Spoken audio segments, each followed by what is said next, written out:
Hindi po tayo nagpapaawa dito, no?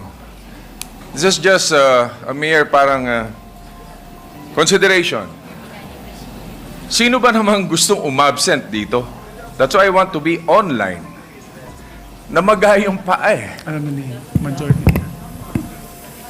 So it's okay, Mr. President. Kahit na mabulok yung paa dito. Mr. President, I've been looking diagonally to my left for the last several days. A colleague of ours, coming from our great province of Cavite, Mr. President. May I know the exact rule, Mr. President, concerning a colleague, concerning a member of this chamber with medical devices, apparatus, and apparently under rehabilitation, Mr. President?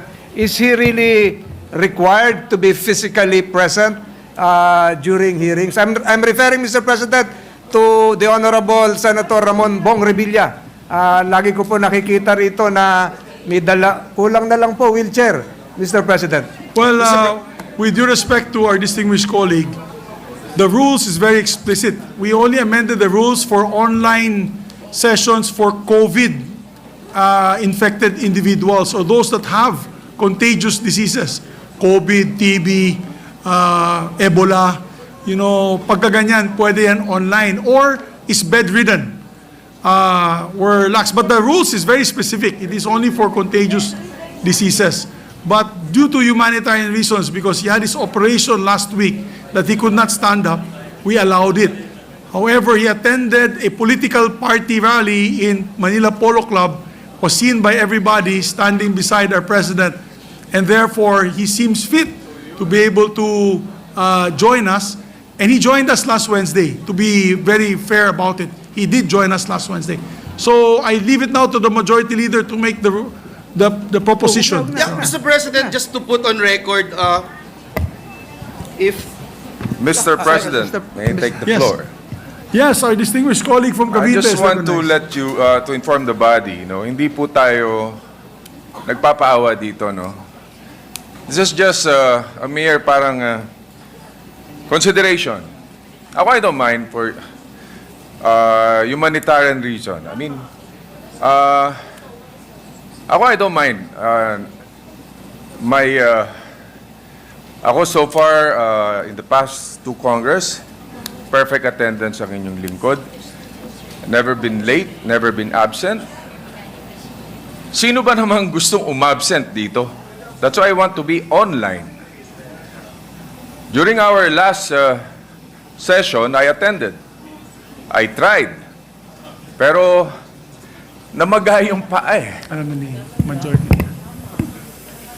So it's okay, Mr. President. Kahit na mabulok yung paa dito, no problem. Para sa bayan. Yeah, just a reminder, Your Honor, I've had a perfect attendance since 1998.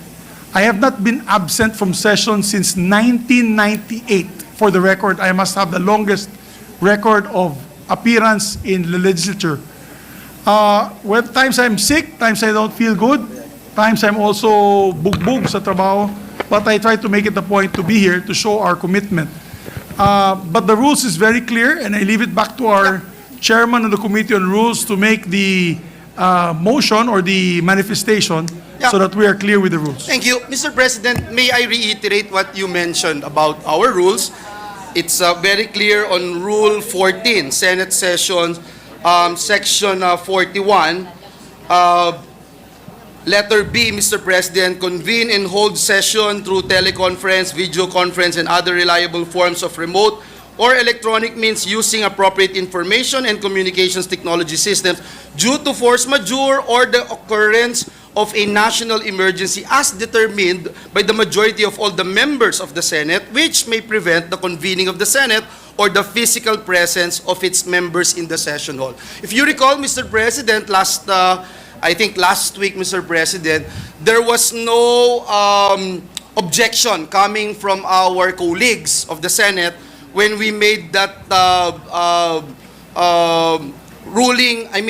motion, Mr. President, to somehow suspend the rules for our dear colleague who just had a terrible accident, Mr. President. And again, we would like to put on record that we commiserate with our distinguished colleague. And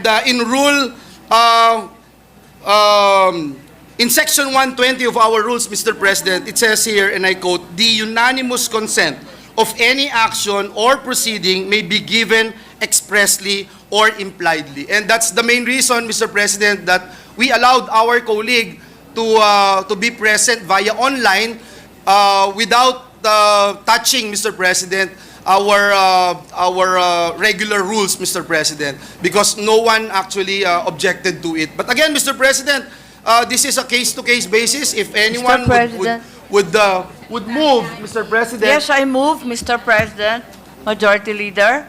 With all due respect and in recognition still of our rules, I believe there is a definition for bedridden.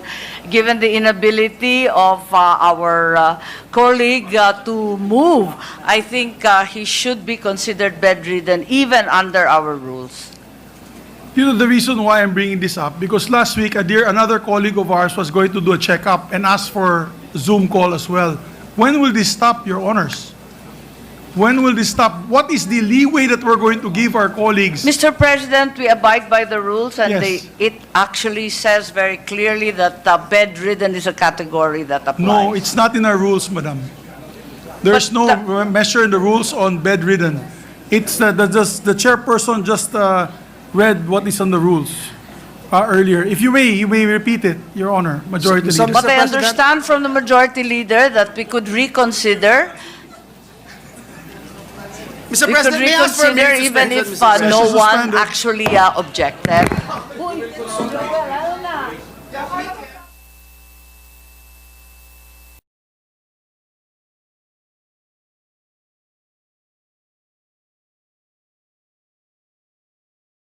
Marcos is seeking the floor and actually has the floor. I move that she be recognized, Mr. President. Our distinguished colleague from Ilocos Norte is recognized.